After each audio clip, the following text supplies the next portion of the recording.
Good for you, Naga. No, well, we're topsy-turvy in terms of temperatures, as I'll show you in just a minute, but it has been cold enough overnight for some of us to see some snow. This Weather Watchers picture taken in West Linton in the Scottish borders, but it's not just across the southern uplands, also northern England. If you're travelling on the Trans-Pennine routes this morning, you could well encounter some snow.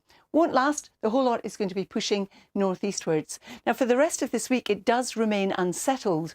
Looks very much like the driest day will be on Friday. It's also going to be windy at times, and as Naga rightly said, the temperature is fluctuating. So let me show you that on our temperature chart. So mild yellows still in the south today, but blues everywhere else, indicating it's colder. That won't last though, because look how the mild yellows return again on Saturday. That won't last, because then by the time we get to Sunday, the cold blues return. So it really is topsy-turvy. Now, this morning, we've watched this area of low pressure and its attendant fronts moving northeastwards. That's what's produced the rain and also the mostly hill snow. Winds behind easing until this next area of low pressure comes our way later on. Now, when this comes in, it's going to bring some showery outbreaks of rain across southern England. We'll also see or hear some thunder and lightning, and the wind will freshen as well across the southwest, the Isles of Scilly, and in towards the Channel Islands. Move north of that, it dries up with just a few showers, and the brightest skies today will be across the north of Scotland, but here too we'll have the lowest temperatures. Only 4 degrees in Aberdeen, 13 in Norwich and London. Then as we head on through the evening and overnight, we still do have the low pressure moving across the south of England. Still the risk of some thunder and lightning in that, and a cold wind coming down the North Sea coastline. But ridge of high pressure building across us, so things mostly dry, settled and cold under clear skies. Colder in the south than it has been of late. Temperatures in parts of Scotland could get down as low as -5 or -6. So tomorrow morning, where of course it's been damp, watch out for ice on untreated surfaces. Now, by the time we get to daytime on Friday, we still have this transient ridge, just breezy. And then later on, this clutch of weather fronts come our way. Again, look at those isobars. The wind is going to strengthen. So we say goodbye to the cloud in the southeast in the morning. Most of us have a dry day when we lose the early morning showers in the east and the west. There'll be sunny spells. Then the wind picks up in the west, particularly the northwest, where we'll see the arrival of this band of rain. Temperatures, again, down for all of us. But on Saturday, they're back up once again. Charlie and Naga. Thanks very much. At the weather this morning, Carol, how are you? Morning. Very well, thank you, Naga. I hope you are too. Good morning, everybody. Now, we've got some clear skies across parts of Dorset this morning, but there's quite a bit of cloud around, and we've had some rain and some hill snow. For the rest of the week, actually, it is going to remain unsettled. The driest day looks like being on Friday. It will still be windy at times, but one thing you definitely will notice is the fluctuating temperatures. So if we take a look at them, first of all, we've got the mild yellows in the south.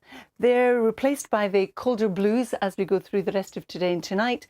And then on Saturday, we see a return to the mild yellows, but they're replaced by the blues as we head on through Sunday. So the temperature really is up and down.